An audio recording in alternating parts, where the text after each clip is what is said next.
So today we are going to talk about ADHD, specifically in relation to adults, how the disorder is, we can diagnose it, we can understand the symptoms about it, and if at all we have even though the traits or maybe ADHD full-fledged, what are the things that we need to be careful of and how we can do a little bit at our individual level. And of course, at the end, I'll be speaking about how y'all can connect with me as well. So I'll share my screen. Ekta, you would like to say something before I go ahead? Yeah, I think we can go ahead, Taiba. Sure. Yeah, please start. Okay, so today's topic is how ADHD impacts our daily life. So first of all, we'll understand what do we mean by ADHD in terms of the only factor becoming scarce in the world of abundance is human attention. And that's where we are here to discuss how attention is such an important factor. And still, there are so many issues regarding how we can focus, how we can concentrate, how we cannot procrastinate, and how distraction can be avoided. So that is the reason where we have decided to have a session on this. What I'll be covering generally is the symptoms, the misconceptions revolving ADHD, what are the struggles if at all we do not have the diagnosis, or if we are not doing anything in terms of the treatment for the diagnosis, what are the statistics, how prevalent it is, how we can differentiate between ADHD in children as well as ADHD in adults, how we can identify the symptoms, how it impacts our daily life, and what are the to-dos, what we can do if you feel that you are having ADHD, or even if there are some traits of ADHD that you're having. And at the end, I'll help you all how we can get in touch if at all we need a session to connect with me. So, what are the symptoms of ADHD? So, ADHD together is a diagnosis of all these things. So, it is attention deficit hyperactivity disorder, whereas there are three combinations. It could be inattention, it could be hyperactivity impulsivity, or it could be a combination of inattention and hyperactivity. However, hyperactivity is something which is very rare in terms of adults. It is seen majorly in children below the age of 18 years. But when it comes to adult, we see hyperactivity in terms of executive dysfunction or emotional dysregulation. I will break down each of these areas to explain a little more in depth. What do we mean by inattention? Inattention could be a person having a very limited attention span. They can be wandering off the task. So, for example, you are doing a particular task, but there are 10 things running in your mind. You lack persistence in a way that you decide to do one thing and then you like something else, and then your focus is on that thing. So, you're not consistent in terms of what is the task at hand, and also you have difficulty sustaining focus, sustaining attention. So if at all a lecture is for an hour or so, you might lose focus within the 40 minutes of the lecture, and you see yourself very disorganized. So everything everywhere is just scattered, and it's only you who could make out what is where. It is difficult for someone else to understand what is kept where. And in terms of defiance or lack of comprehension, it cannot be a reason, because ADHD is somewhere we cannot diagnose if you have any kind of intellectual impairment, or in terms of any kind of intellectual disability, which is where your IQ is going to a very low category, a very low range. And if you are having some neurological disturbances or anything like that, it could be the biological reason. It cannot be called as that you have ADHD. So the first thing that we need to rule out is that you do not have any kind of intellectual disability or intellectual problems. Then in terms of hyperactivity, we have excessive motor movement. So if you're sitting, you are constantly fidgeting, very restless, you have this pen in the hand, you do tick, tick, tick, tick, tick, or you have your leg movement, or very restless in terms of you cannot sit for a long duration. If at all you've sat for 20-30 minutes, you need to get up, you need to have that movement. So you are fidgety, you are constantly tapping, or you are talking excessively. So there is this urge of, you want someone to talk, and when you are sitting with people together, you would talk about one topic and then you shift to another topic, and then there is like, a constant chain of topics that you keep talking. And there is extreme restlessness, and also in terms of frustrating peers due to elevated activity. So these people are constantly in terms of thrill seekers. So basically they want to do so much. They are always up with a plan, always on the go. Okay, let's do this. Okay, let's go there. Let's try out this. So every time it is, some or the other thing that is there in their mind, which is very disturbing for peers, because not every time people want to go ahead and do something. They just want to sit and talk also. So that is the reason where the peer circle gets affected over here. And in terms of impulsivity, as the word suggests, it is the concept where you go ahead and do something rather than giving it a thought first. So it's like your actions are so immediate that you do not think about what could be the consequences of those actions. So it is hasty actions that occur in the moment. It is in the spur of the moment. You've thought about it, it just came to your mind, and you go ahead and do something about it. And definitely it is very immediate, it is spur of the moment, and that's why it is minimal forethought. So you've not thought about the long term effect of it or the consequence of it. And it could be high potential for in terms of harm, because it is not well planned, it is not well thought about, and that's the only reason where it could be very risky a behavior. And it could also be social intrusiveness, because over here we are not seeing about the boundaries, we are not thinking about whether we should actually go ahead and interrupt someone or go ahead and force someone to do something. So definitely because of that, it could lead to it may feel the for the other person that it is intrusive in nature. And there are people who struggle with major life decisions, and because of their impulsive nature, they take up decisions which are not forethought and are very impulsive in nature. And that's the reason it's not just them, but their family, their immediate people, or everybody gets affected because of their impulsivity. Now when it comes to executive dysfunction, as the word suggests, it is a problem in terms of what you need to conduct or what you need to take action on. So the executive skills are impaired over here. So you are constantly confused, lost. What should you be doing, what should you not be doing? Every time there is this constant thought whether you should go ahead and do it or no. So it refers to difficulties with cognitive process, which is necessary for goal directed behavior. Okay. And also in terms of your problem solving skills. So because you don't know where to go ahead, you don't know how it will impact, you don't know how you should go about with the plan, you are not able to have your goals in line, you're not able to think about the steps in terms of how you can solve the problem. It gets very difficult for you to take any kind of action in terms of the direction which is required. Okay. Also it could include inhibition in a way that just because it is so stressful for you to go ahead, plan, and do things according to step by step situation, you either give up, which is inhibiting yourself from going ahead and taking charge. You would either put it on someone else in terms of, okay, so and so will take care of my finances, so and so will take care of any kind of social plans that needs to be made. So everything is delegated to someone else and you are not taking charge of it. It impairs your working memory. So working memory is somewhere which is required on a daily task basis. So if at all you are doing something and you have to keep the steps in your mind, so the steps which are kept in the mind while you're doing that thing is where your working memory is being used. So because it is somewhere you need to bring back information which you've already known and use that information to the current task. It needs to be in a space where it is not getting lost again and again. Because you are finding it difficult to stay focused, and your executive function is impaired, there are difficulties in working memory.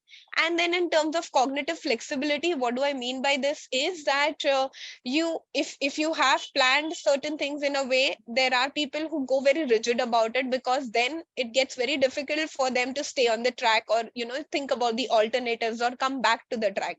So that is where they lack flexibility in terms of, okay, now so and so situation has gone wrong, what can we do something else about it, is somewhere they don't come up with plans immediately. And also in terms of planning or monitoring the planning, self monitoring becomes very difficult, because there is like, so many things that, as you see in the picture, there's so many things that they are cluttered with. It's like multiple tabs open, and they find it difficult to stick to one thing at a time. And definitely it will impact your academics. If at all you're going ahead for further studies, it will have an occupational hazard. It will impact your social and emotional domains. I will come to strategies later on when we talk about the treatment. Okay. Now, in terms of emotional dysregulation, what do we mean by this is that a lot of people who have ADHD, or who might have traits of ADHD, find it very difficult to pick out what is it that they are exactly feeling in the moment. So every time it's kind of mixed feelings for them. They cannot pick out whether actually it is making them anxious, stressed, frustrated, angry. What is it? So they are always, very irritated or frustrated, because they cannot pinpoint as to what is going on with their emotions, what is going on with their mind.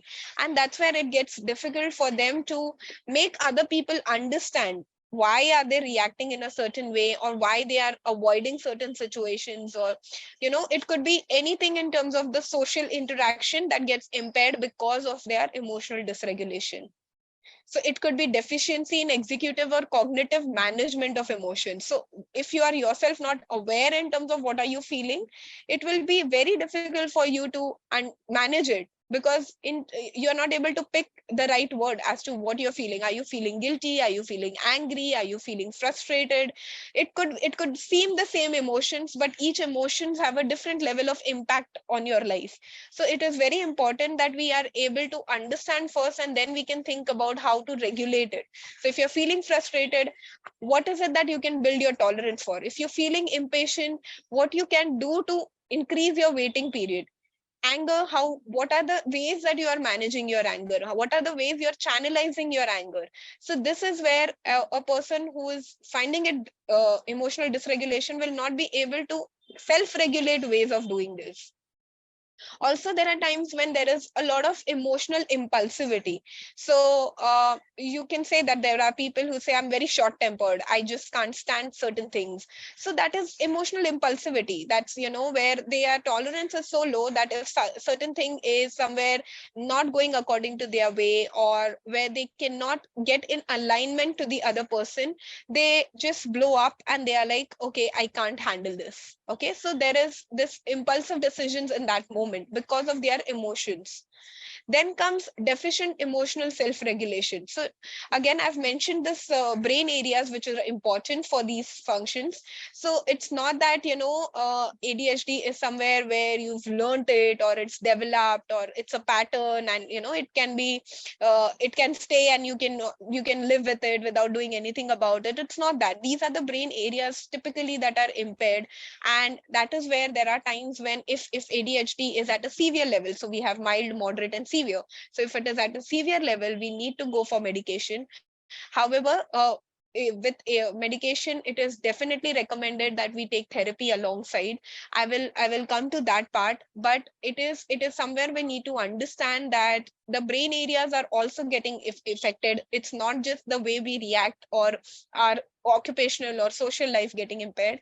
It's somewhere that we need to do something to change the areas that are getting affected because of all of this. And also in terms of overall, if we have to see ADHD, 35 to 70% adults experience just emotional dysregulation. So in terms of all the other areas of ADHD, they might have the emotional dysregulation part only being affected. Rest all may be fine also, or maybe at a milder level. Now I would want you all to do something together with me. You all can use the chat box for this. I will just go through the chat if at all you all have any questions.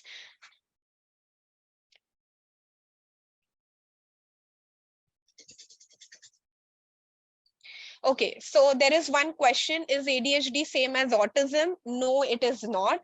Autism spectrum disorder is somewhere where you have your social skills impaired, you have your emotional areas impaired, you have your motor movements impaired, and also in terms of a lot of speech and behavioral impairment is there. And autism is somewhere which, if diagnosed at a later age, where there are certain children who grow up but eventually they have a regression in terms of their development, so that's where it has been diagnosed as Asperger's. Okay, so these are the differences.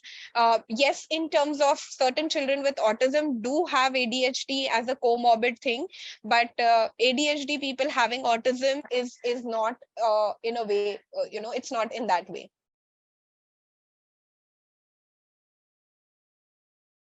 Yes. So in terms of if you're not able to focus on your goals, it could be because of multiple reasons. It could be because of lack of planning. It could be because of lack of attention, yes, and emotional imbalance, which I mentioned in terms of emotional dysregulation, does have a very long lasting effect in terms of your work area, your interpersonal area, your social area. It can impair all of these. So definitely, if you are finding it difficult to plan your goals or stay focused on your goals, it could be because of any kind of traits which are there related to ADHD. Okay, I hope I answered the question. Now I want you all to use the chat box, not the Q&A box, use the chat box.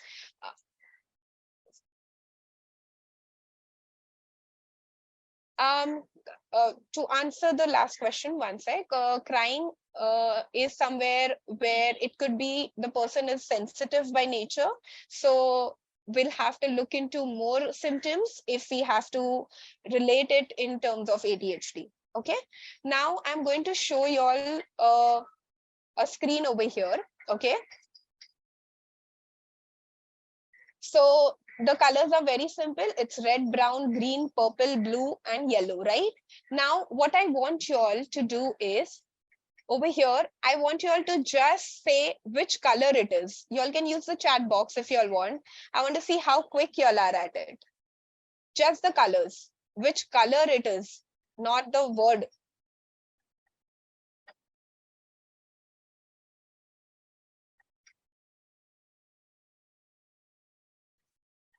Okay, that's great. Everybody is responding. Okay, now try to say the word. Say the word, which word, the color of the word.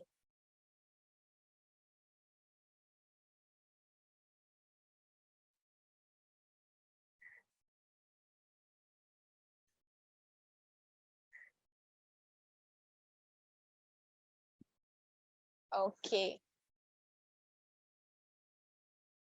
that's great. That's great. So most of you were able to do it very quickly. Okay, now in terms of people lacking focus, who are finding it difficult to stay attentive, okay, it gets very difficult for them to do either of the tasks in terms of if they have to just read the word, or if they have to say which color the word is written into. But with the maximum crowd who are being diagnosed with ADHD, it is seen that they find it even more difficult when it is that they have to say the word, not the color. Okay, so that's what the research says. So this is very simple, a small task which helps you understand into whether you are facing inattention or lack of focus. Okay. Now, what are the misconceptions regarding ADHD? A lot of people might feel that, okay, I may not be inattentive because I was able to do the task very well and at a quick speed. Okay. However, a lot of people have this persistent pattern of inattention or impulsivity, which can be present in one setting and that interferes with their functioning. Okay. So it is not necessary that for you to understand that okay, it's just affecting my work, so I don't think it should be an issue, and I'll be fine because other areas are not getting impaired. Yes, definitely, if other areas are not getting impaired, you are not being qualified to be diagnosed as having ADHD disorder. However, you may be qualified to say as that you might have certain traits of ADHD which needs to be start to give focus on, because you don't know how it may have a spillover effect on the other areas. So as long as it is still in one area, it can be manageable at a greater level. Okay, so if it is just in an area, we can expect at least 60 to 70% management which can be done, and a preventive thing where other areas cannot have a repel effect of it. Okay, also, in terms of, as I said, that hyperactivity is rare in adult. However, marked hyperactivity more likely to represent hypomania is present in ADHD in adult. Okay, what do I mean by hypomania is that uh, yes, when it comes to sitting in one place, they can sit for hours together if they are doing something of their interest, they are watching something, because there is a lot of visual stimuli there. There are people who play games for hours together, or they may watch series or movies for hours together. That's where they don't feel that they are hyperactive. But however, when it comes to hypomania, is there little spurts of episodes which could be once in a month or something, where they are on this trip where they want to do everything, and they would be overworking themselves, or if they are with their friends, they would be the one who would be over planning, overdoing everything. In terms of everything is just a little bit of exaggeration for them, because they just want to see that movement, they want to see something's happening, and it is very very visible to others, because there is so much loud movements that they get into. So that's where it is actually comorbid in terms of ADHD, which in relation to mania, that hypomania is somewhere where you can see if you are having any kind of ADHD trait. And also, in terms of ADHD is not at all or nothing in its adult manifestation. This is also a misconception that a lot of people feel that it is only seen in the childhood, and once you grow up, it fades off, it weans off, or you cannot have ADHD when you're grown up. No, that's not the case. We have other ways of manifestation seen when you become an adult. And also, adults with ADHD, yes, can pay attention, yes, can exercise self control. However, in terms of crisis situations, we can see that they are struggling a lot. They struggle with facing deadlines, they struggle when the task is not highly rewarding. Basically, if it is challenging, if it is rewarding, they would go ahead and do it. But what if the task is a mundane task, it is very boring, it is very dry, you will see very little motivation in them to complete the task, or they are under close scrutiny. So when they are under close scrutiny, it gets very difficult again for them to keep up, to do the work, because they would prefer to do it in their way, in their own way, in their own sweet time. So when they are under scrutiny, you see them behave in a very restless and very agitated manner. Okay, uh, before I go ahead into the further misconception, I will answer any questions if at all you all have. Taiba, I Yeah, have a question here for general public or for yes, my knowledge also. So sure. you said people with ADHD, cannot perform under deadlines. But there are other set of people who perform when there is a deadline. They will be sitting all day long, but when they are approaching the deadline, then they get into action. So that is also a form of ADHD. Yes, I'll come to that. So very valid question.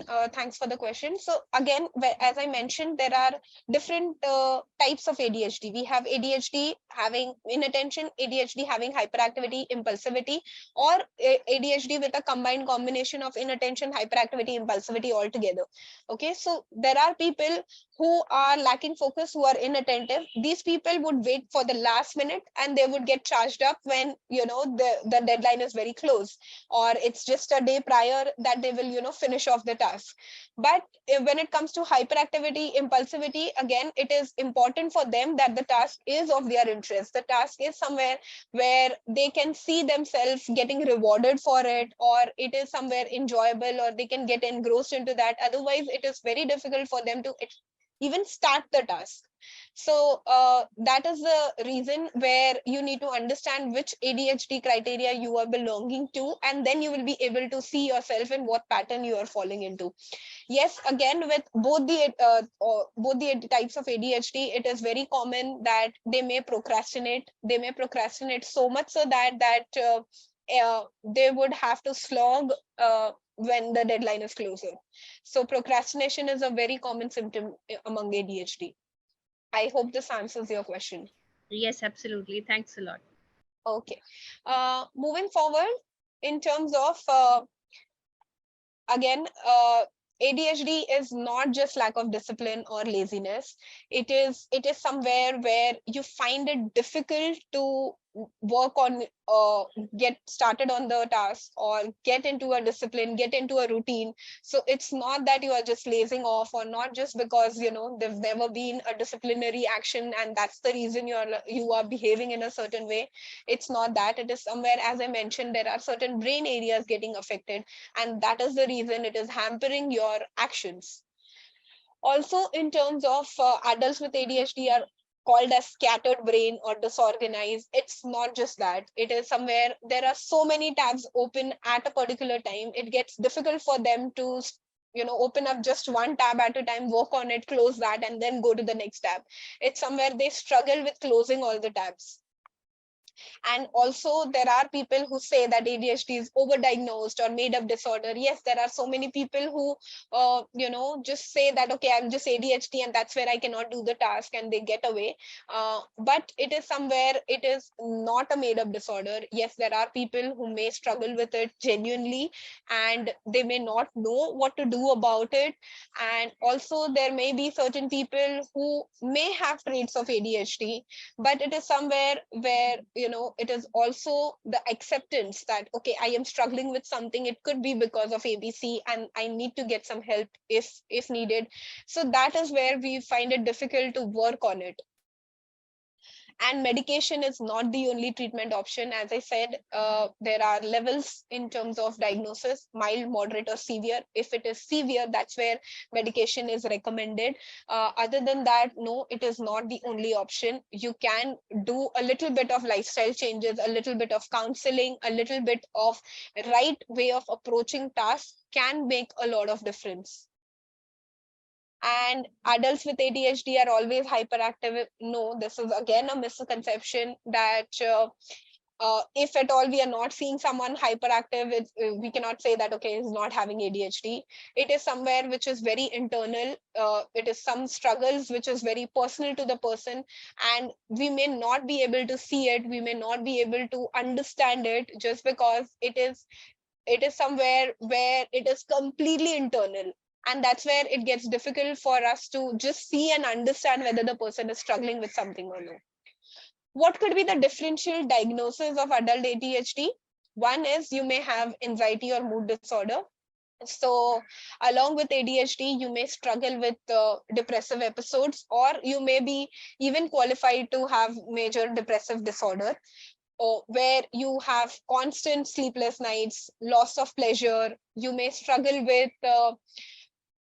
staying or doing the tasks which were pleasurable once, and now it is difficult for them, for you to do them. You have crying spells, feeling of worthlessness, helplessness. All of these symptoms can be associated with ADHD. Again, another episode of bipolar is somewhere which is very common with people having ADHD.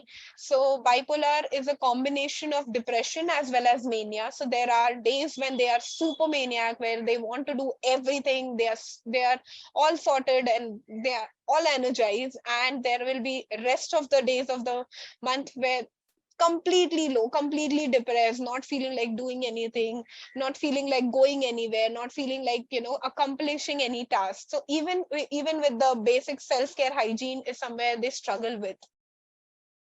The next is substance abuse disorder. Again, with ADHD, hyperactivity, impulsivity type, it is very common that they find their escape in stimulants or caffeine abuse. They may go into any kind of excessive drinking, excessive smoking, or going into any kind of drugs which could be somewhere very harmful for just because they are having ADHD. It creates an added vulnerability in terms of their health. They can also have neurological disorders, seizure disorders, or traumatic brain injury if at all, it persists for a longer duration and there is nothing that they are doing about it. It may lead to a lot of complications with the brain part, and there may be certain people who find it very difficult to stay focused, who find it very difficult to meet deadlines, and still they work in a very high or stressful environment, and not knowing what to do about it, they may have brain strokes.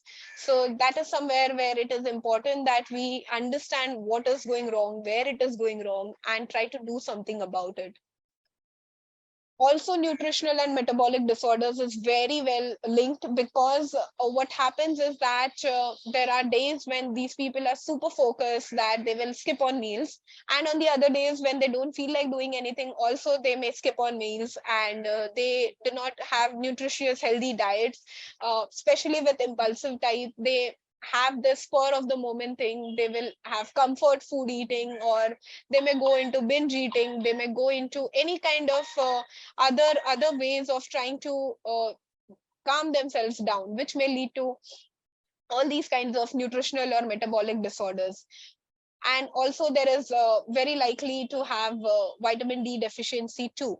Then in terms of thyroid dysfunction, it can be hypothyroidism or hyperthyroidism, again, which is very well linked with the depression also and with ADHD, because there is so much of mood disturbances, so much of memory disturbances, focus disturbances, and which definitely in terms of if we have to stay or survive in a corporate life, it gets very difficult, because all these areas can directly impair your work, and you can be very anxious or easily irritable, which because of which your work gets disturbed, and that affects your sleep, that affects your uh, interpersonal relations. So everything gets linked together then.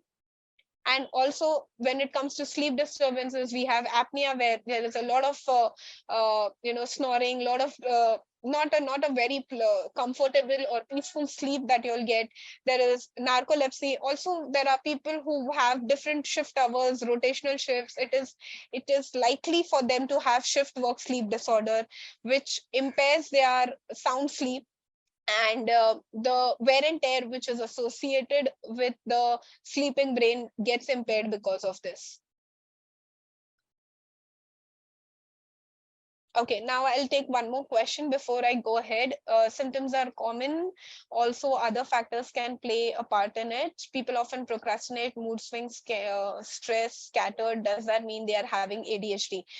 So, see, for you to be diagnosed with ADHD, I would suggest that you'll have a consultation so that you can have your symptoms mentioned clearly, and that's where you all can talk about what is it that you are facing and how, at what severity. That's when we can understand to diagnose you as ADHD or no. But in terms of broadly the symptoms that were mentioned, yes, they could be a part of ADHD. And the next question is, how do we judge the kid is struggling with ADHD syndrome? Okay, so there is one particular section that I will come to help you all understand how the symptoms differ in children as compared to adults. So if your question doesn't get addressed there, I would try and answer you again. Okay. Now, struggles of undiagnosed or untreated ADHD. What is it that can happen if you do not do anything about it? You may have physical health risks, because definitely you are prone to taking risky decisions. You may have comorbid mental health diseases, as I mentioned, anxiety, depression, any kind of sleep wake disorders, or nutritional or metabolic disorders. Definitely occupational and financial losses, because you find it very difficult to have your executive brain function well, you to have your hyperactivity, impulsivity being tolerated, and then the decisions taken in association to that. So you may struggle at work, you may struggle at the finances that you handle.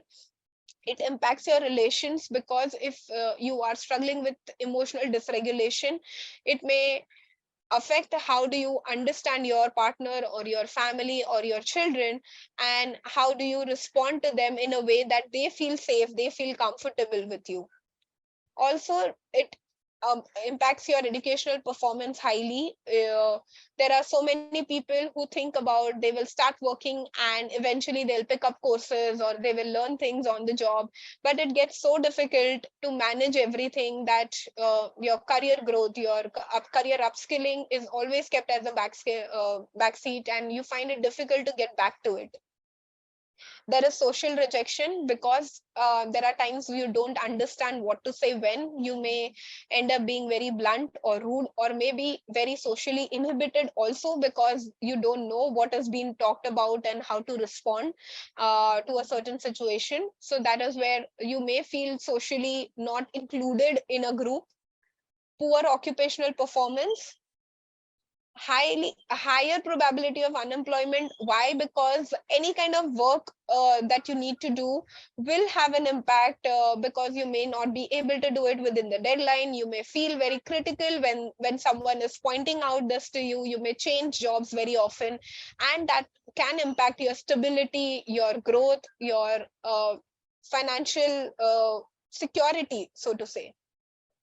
Also interpersonal conflicts, because there may be times when the other person is having a conflict with you, having an argument with you, and you do not feel or you do not understand where their emotions are coming from, or you may not be able to take a stance in terms of why you are doing what you are doing, because you are yourself not aware as to what is going through. And again, you may feel very guilty about it, that you are not able to speak up for yourself, or even for the matter not give the best to the other person around you. You are more likely to be injured, because if at all you are facing hyperactivity impulsivity kind of a symptom, it is very likely that you may do things in the spur which may impair your health directly. Traffic accidents are very likely, even if you are inattentive, you lack focus, it is likely. And also in terms of, if you are impulsive, you are high thrill seeker, you may go ahead and do certain things which may impact your health. It would be a risk to your health. A lot of people get into comfort eating as something which is their go-to when they feel very lost, when they feel very restless also, for the matter. And that's where obesity is highly linked when it comes to ADHD. And also incarceration and conduct disorders are something which are very commonly found with people struggling with ADHD. Substance abuse disorder, as I mentioned, a lot of people find an escape in terms of excessive smoking and drinking, where they find it that that is somewhere they may relax, or that could be a way of releasing their emotions or calming their anxiety down. But in turn, that is the only thing that is making them even more anxious.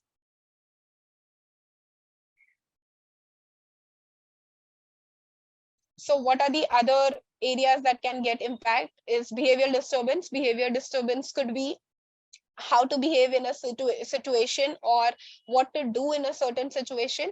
It can also have academic problems, difficulties with social interaction.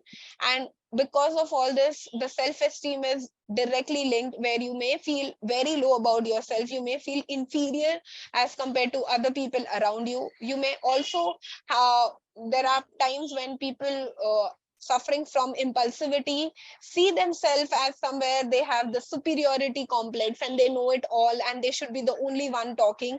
And that's where also their interactions get affected.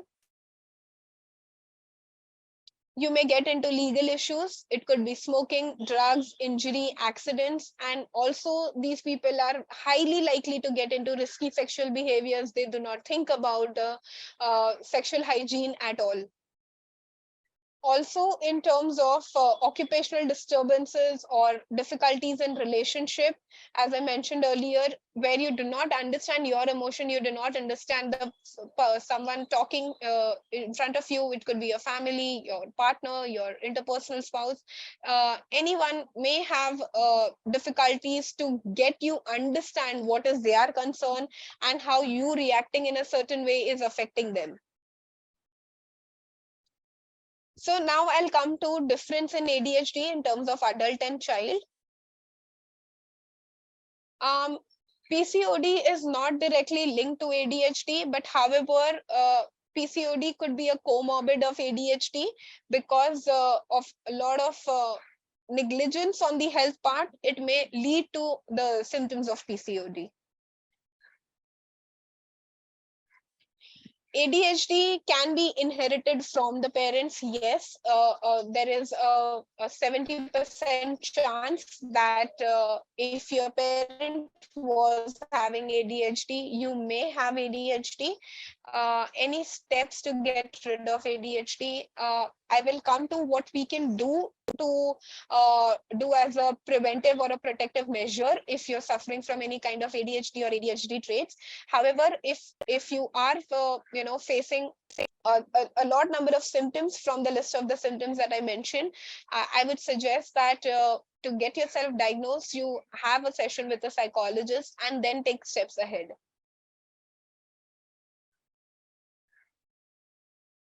Okay, so you finding it difficult to express yourself is one part of it. It could be because of social anxiety. It could be because of stage fear. It could be because of fear of what people might think. Okay, so there could be these of the areas which are there. So if you feel that it is just that and not the other things that I mentioned in terms of symptoms, then it won't be symptoms of ADHD. Okay.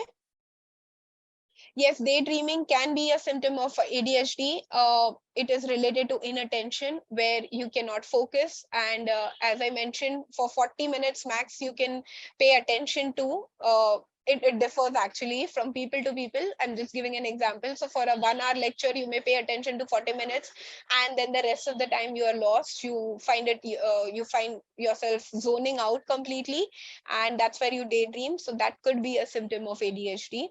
And with children, how can you treat children with ADHD? Yes, there are children who may have inattention. There are children who may have hyperactivity. So there is different path that we need to take up for any kind of symptoms that you mention, and that would be basis on the symptoms. So it's not something that we have this general categories of things that we can do and the ADHD would be taken care of. No, it is very tailor made in terms of what can be done.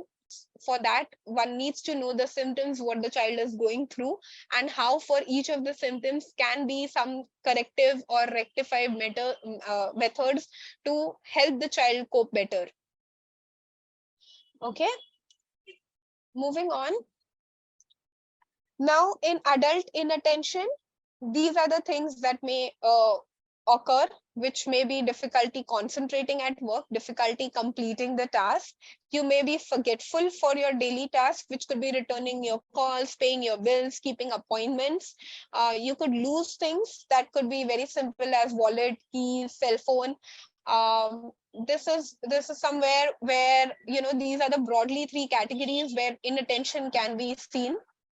Hyperactivity, you may see yourself very distracted. So if you are listening to me right now and you have a notification on your phone, you would directly open it and check. Or if you are working from home, there is a doorbell, you would want to know who's at the door. So easily distracted from what is being done and where your mind is wandering. Fidgety, you may be sitting listening to me, but you may be constantly having something in hand, something you may be tapping with your leg, or you may be just fidgeting with anything in and around your table maybe. Impatience is where you get very restless when you've been told to wait. It could be waiting in a queue for a movie ticket, or for anything very basic as standing in a long queue. You may go like, okay, that is something that I won't be able to do. You may delegate it to someone else, that okay, I suggest that the other person goes ahead and stands in the queue, because you find yourself very impatient. Also, when it comes to group calls or something like that, there are people who are very impatient, that if they do not speak up, they may forget what they had to add on to. So these people are again very impatient during these situations as well, that they want to speak up as soon as they get a chance, because otherwise they see themselves forgetting what they had to mention. Mood swings are very common. There may be times when any kind of situation can trigger them. They may be in a very happy mood, and very slightest thing, as someone just speaking loudly or someone just happening to make a noise, would make them very irritable, and it is always that the other person is on the edge as to what is going to happen to this person. So that's how common mood swings are, and definitely because of which relationship troubles are very likely to be seen. And impulsivity, they may say the wrong thing, or they may speak out of turn. As I mentioned, they are always on the lookout as to when they can say off and just get over it. And because of the urge to speak up, they forget to think or reflect as to what the other person is saying. There may be times when if had they just listened to the person who's talking, their doubts would have been clarified. But no, they have this thing that they want to add, and that is there constantly on their brain. They are preoccupied with that. So when they ask something, the other person might say, I just clarified that, or I just answered that question. So it is very likely that they may speak the wrong thing, or they may speak out of turn. Whereas in children, if we have to see inattention, they cannot pay close attention. So they may make mistakes in terms of copying things from the board. They may make spelling mistakes in that. The punctuation marks are not in place. Their work is not complete. They may be forgetful of their daily activities. So the routine is set every day. They have to do the same routine, but they may forget, oh, I didn't know I had to go to the tuition. Oh, I didn't know I had that homework to be done. They may lose their pencil, paper. They may keep the book which they had to get for homework. They may keep it at the school itself. So it is very likely that they may be forgetful. They may be not paying close attention to things that need their attention. They can't sit still. They are always on the go, constantly moving around the house, constantly going from one place to another, climbing or running. Even if you go for a social setting, which could be a wedding or a birthday party, you may see these children constantly running around, climbing here and there, doing all kinds of things. And impulsivity does things that result in injuries. So they may jump from a very height. They may not see how they may get affected because of that. Also, in terms of with teenagers, they may get into risky behaviors which could lead to any kind of injury or any kind of health hazard, so to say. There are children who are very impulsive, who tend to have longer hours of online gaming. And if you disturb them in that time when they are engrossed in their gaming, they will be very irritable in their response. They'll be like, why don't you just shut up? Why don't you just leave me alone? So these are the responses that you get when children are very impulsive in nature. Now, what is the statistics and prevalence? ADHD occurs in 5% of children, and out of this 5%, 2.5% carry this to their adulthood. It may seem very less a number. However, when we see overall population, it is again 2.5 to 4% of the population which is affected, which we can see in terms of gender ratio, that hyperactivity impulsive presentation is more common in males as compared to females. And also adults with ADHD have 4 to 9% higher prevalence of comorbid mental health diagnosis. So if you are having ADHD or any kind of ADHD trait, you may be likely to have any kind of mood disturbance, any kind of sleep disorder, any kind of metabolic disorder. And also bipolar disorder is highest in terms of statistics, that it is comorbid. If you are having ADHD, you are likely to have bipolar disorder. And anxiety disorder, which is getting very restless, getting very fidgety. Sorry, someone is saying something. Sorry to cut you here. Can you please tell us what is bipolar disorder? Because many people may not be aware. Sure. Bipolar disorder is somewhere where I'll go to the previous slide. Okay. Bipolar disorder is a phase where you may switch from being highly depressed, not feeling like doing anything at all, even waking up from the bed is a task, to a mode where you are so maniac that you would just want to conquer the world. You would do everything that is required to be done. And within a month, you may have twice this kind of switch where there are days when you just like a couch potato, and there are days when you are out there conquering the world. You may do so much at a day. You may be multitasking. You may be doing everything at a very extreme rate. So there would be phases where when you are into the maniac mode, you may have days together where you've not got sleep at all, and still you would be seeing yourself overworking. And then in terms of depressive phase, you are crying for no reason, you feel worthless, you feel very helpless, and you don't know what to do. So this switch within a month happens twice. That's where it is called as a bipolar disorder. I hope this helps. Yes, Taiba, yes, thank you so Okay. much. Okay, now I want you all to do this a small activity with me. I would want you all to close your eyes and just follow my instructions. Okay, do not think of color red. Do not think of the chair that you are sitting on. Do not think about your family. And do not think about your next task at your to-do list.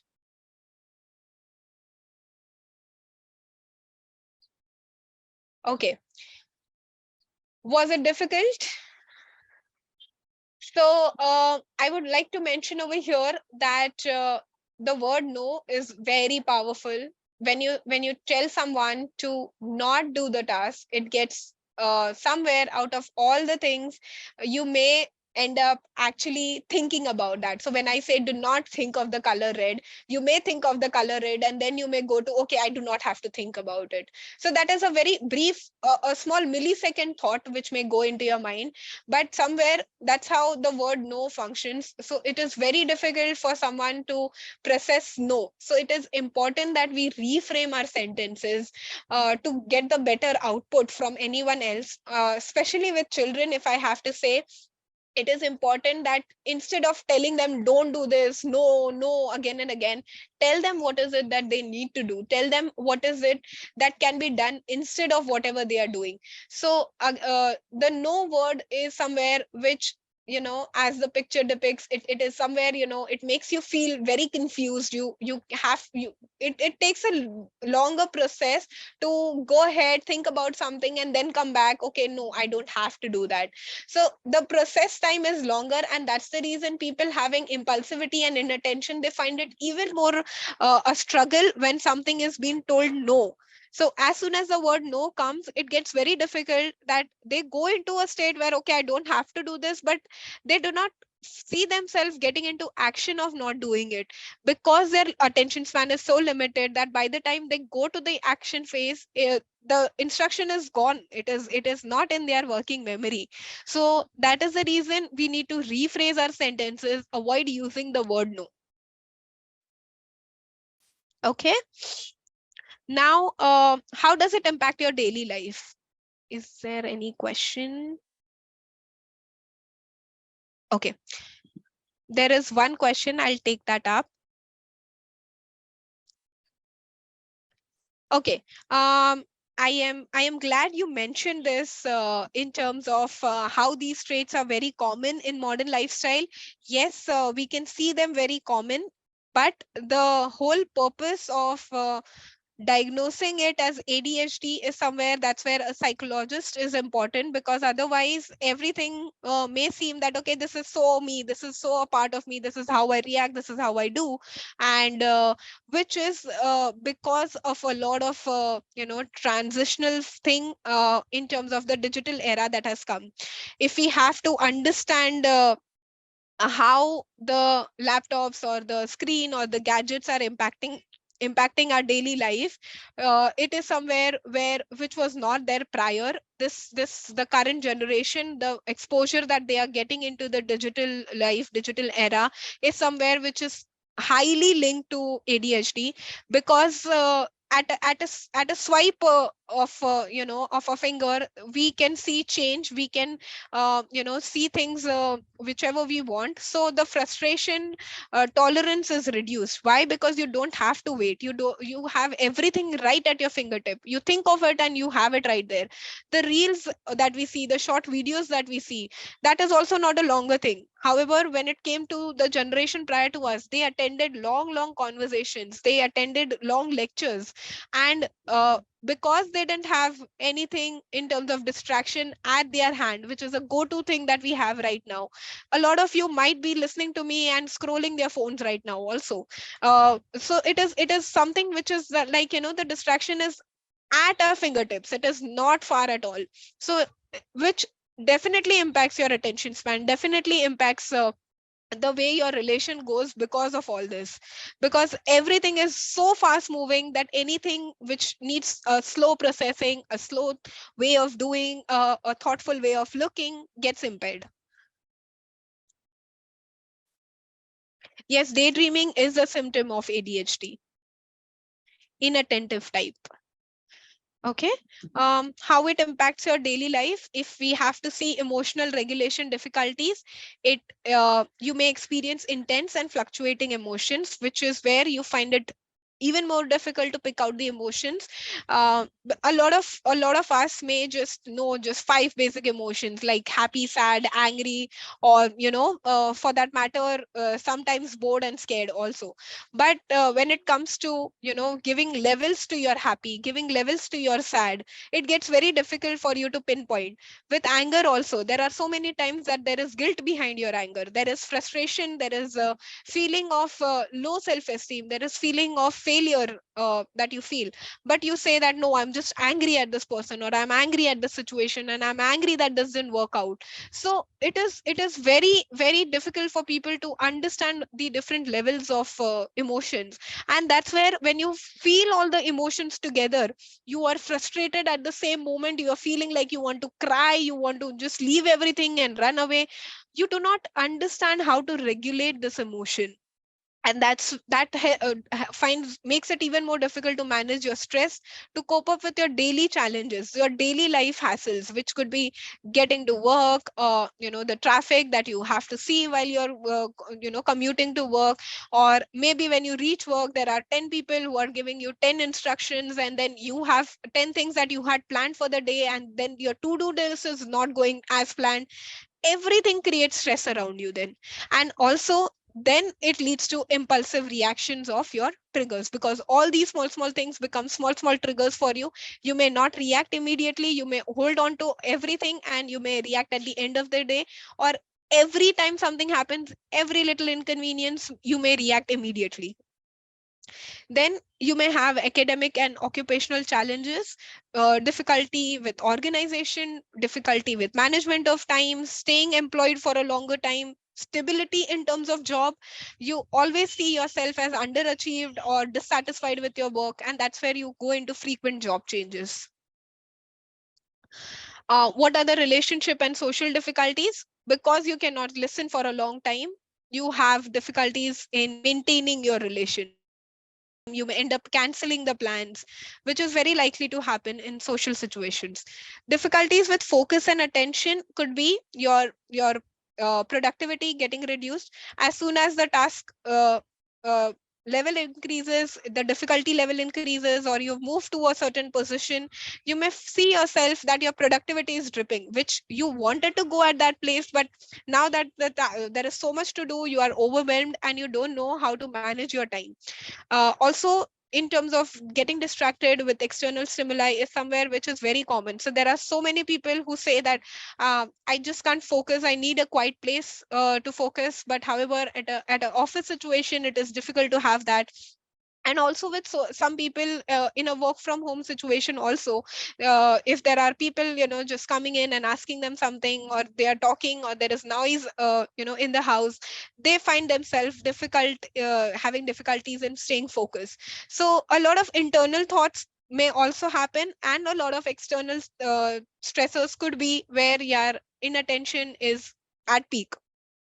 Also, in terms of their learning or their communication, it gets impaired, because they are on this purge where what they have to say, what they need to do is somewhere that is preoccupied in their mind, because otherwise they feel that they may forget, and that's the reason they cannot stay focused for a longer duration.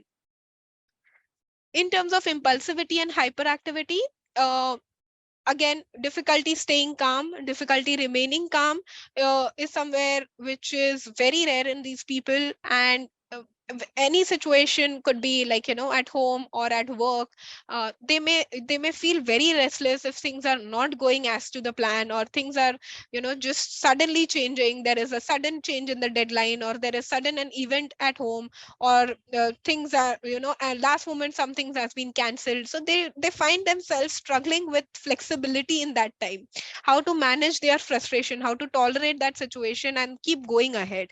They also find themselves interrupting conversations, which again is because there is so many things that are going on in their mind. Also, in terms of poor organization and time management, they may miss deadlines, they may have difficulty completing tasks because they are not prioritizing. They find themselves overwhelmed, they find themselves losing their interest. Also, they may start the task, but eventually they don't know how to keep going because their interest is gone. They don't see that enough challenging or enough rewarding, or there could be a lot of procrastination that is happening. And also, in terms of forgetting appointments, losing items, struggling with keeping tracks of important information, there are people who find different ways of doing it, in terms of having a to-do list always to go to. But again, with these people, their frustration tolerance is so less that if the to-do list is not going as per plan, again that would create an overwhelming situation, and then they would go back to, no, I don't want to have a to-do list in the first place. um, how it impacts your brain. So there are three areas that gets affected majorly, is that your prefrontal cortex, your limbic system, and your reticular activating system. So prefrontal cortex is something which makes us different from any kind of animals. Okay, so this is the part of the brain which makes us human, basically. It is responsible for our executive functioning, your judgment, your impulse control, planning, organization, and critical thinking. So when you are having any kind of ADHD or ADHD traits, you find yourself that the activity in your prefrontal cortex is reduced. So if you have an EEG done, or some kind of brain scan done, you may see that there is a reduced activity in your prefrontal cortex, uh, because you find it difficult to have your time managed. Having a better judgment or insight in a particular situation, you cannot have control over your impulses. And all of this is not just because you are doing it on your own, it's somewhere that your brain is affected, and that's where you find it even more difficult to do things that would come naturally to other people.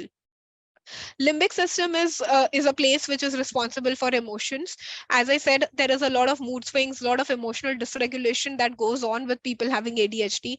So yes, because of their limbic system getting affected, their moodiness, irritability, negativity, ability to identify or make sense of emotions is getting impaired. And reticular activating system is responsible for arousal of attention. So there are people who are so inattentive that their inattentive part is severe, that they are so inattentive that even if things might be in something that they may like it, it may be of their interest, but still their interest is not aroused so much. Okay, so they find themselves not having that adequate amount of attention to start the task in the first place, which affects their impulse control also. Now, what are the treatment options? Yes, I would talk about other treatment sections in a detail, because this is somewhere where we lack our knowledge. We think about everything in terms of, okay, we'll have the medicine and we'll be able to, get away with it.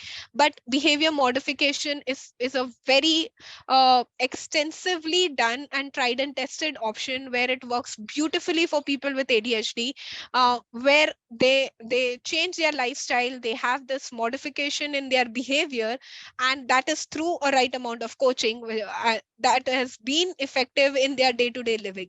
Also, cognitive behavior therapy. So cognitive behavior therapy works on how you think, how your emotions are involved in your thinking process, and how these two are related to your actions. So that's where we work on in terms of having not just the behavior but also your thought process and your emotions included in the therapy.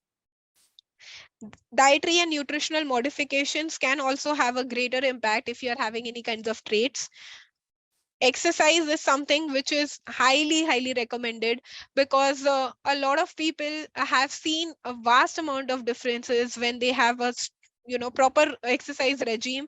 They see themselves highly focused, they see themselves being able to concentrate very well. Also, lifestyle modification in terms of the screen time. It is very essential that we limit the duration, and we understand how much it is necessary and what can be alternate ways of entertainment if we are stuck to the screen for longer working hours. And medication, there are two types, stimulants and non-stimulants. So for medication, it is only recommended that if you are having severe ADHD, that's where you go for medication, but along with the other treatment options, because alone medication is not going to help you, because it is finally your lifestyle that is impaired, and we need to work on modifying the lifestyle too. So that is somewhere where you may go to a psychiatrist and have yourself, diagnosed properly, and then if required, suitable medication could be started. Other than that, what are the to do's that we can do? First of all, it is important that we set our priorities right. We need to understand what could be kept aside, what needs our immediate attention, and accordingly start our day. You have to always ask that if you had to focus on one thing at a time, what is it that you would start with? So that is how you should set your priorities. Then comes tracking your time.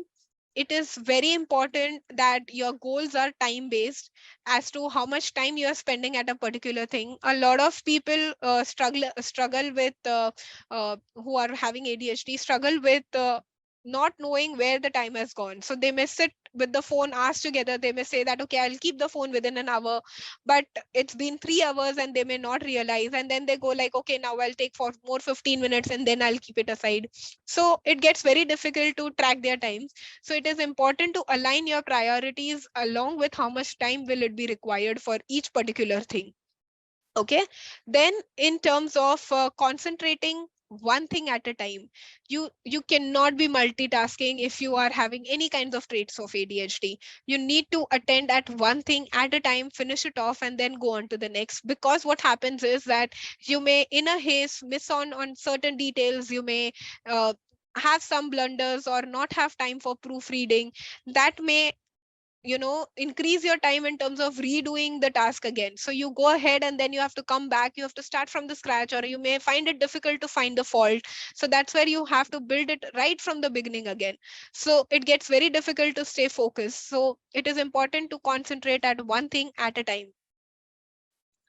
And then you need to respect your private time. If you are not having any kind of private time, you may feel the burnout even more. So it is important that if you have like even half an hour a day scheduled for yourself, you need to keep everything aside and you need to protect your private time. Unless if it is an emergency situation, you shouldn't be doing anything else in that time, but just relaxing or just doing whatever you want to do in that particular time that you have kept aside. And lastly, you have to have a look at your personal habits, because a lot of time your routine is not set, your meal timings are not set, your sleep wake cycle is not set. And because of all of this, you may have difficulties in maintaining work life balance. So it is important that you see what all can be done at your individual level, where you find that, okay, if these things can be done right, I would be able to do much better. So it is important that you yourself first look at these things, and then if at all you're, still you are struggling with anything, you can connect with me. You can book a consultation on the portal, discuss the concern. I will definitely give you all some recommendations.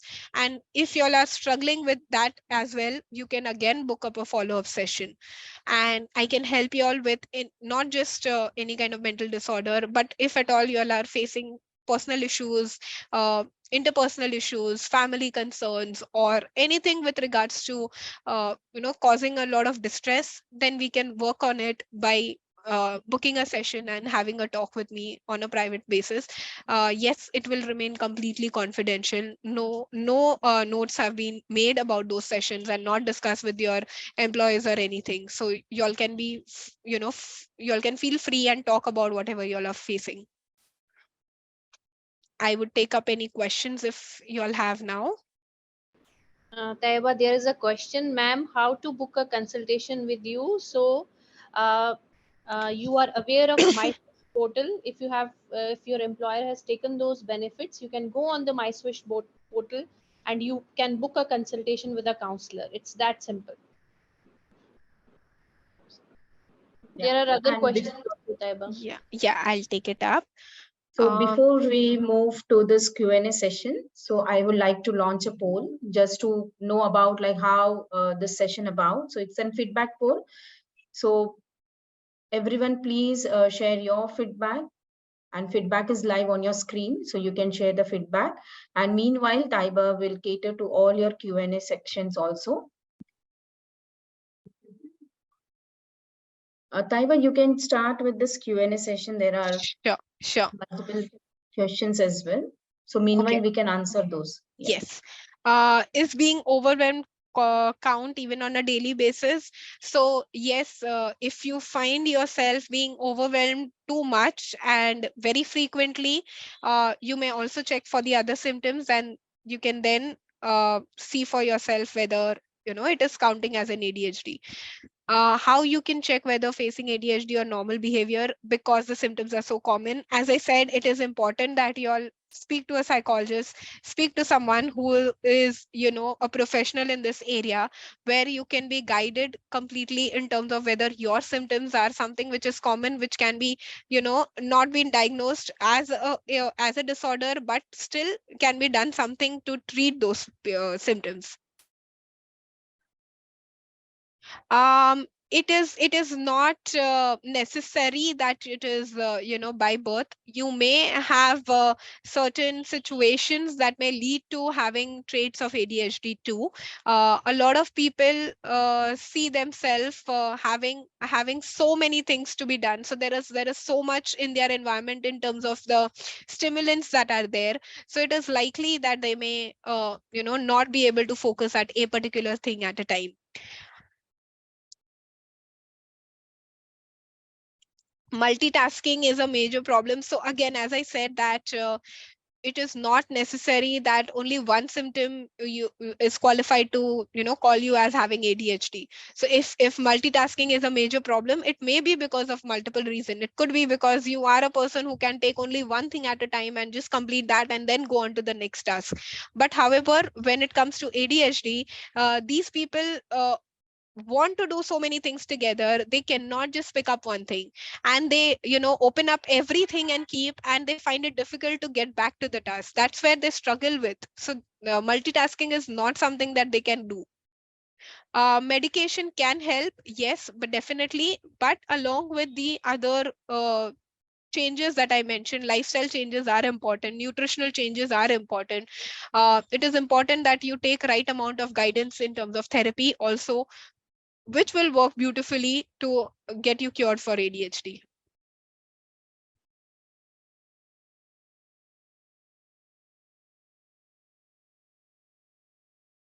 I guess I answered all the questions.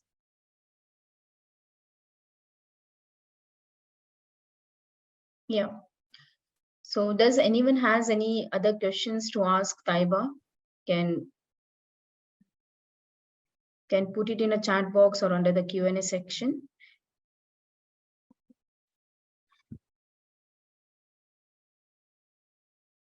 if you all are finding it difficult to ask it on the group, it's okay.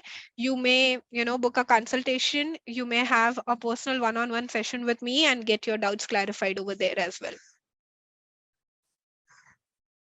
So you may drop this inquiry on wellness@myswitch.in. So if in case you are finding it difficult to book an appointment through Ethica or MySwish portal, so you can also write us or drop us a mail at wellness@myswitch.in, and our team will get in touch with you and will arrange these consultations for you. So Tayaba, looking at the symptoms and everything that you explained so nicely and beautifully, now I know that Geet from Jab We Met had ADHD. Is that right True. to say? True. She definitely had, and if you can see, there was this bipolar disorder which was also mentioned, like how she was so choppy in the beginning of the movie, and by the end she was so depressed. And again, things get started to get better. Again, her choppiness came back. So So I think we somehow glamorize these things in movies. exactly.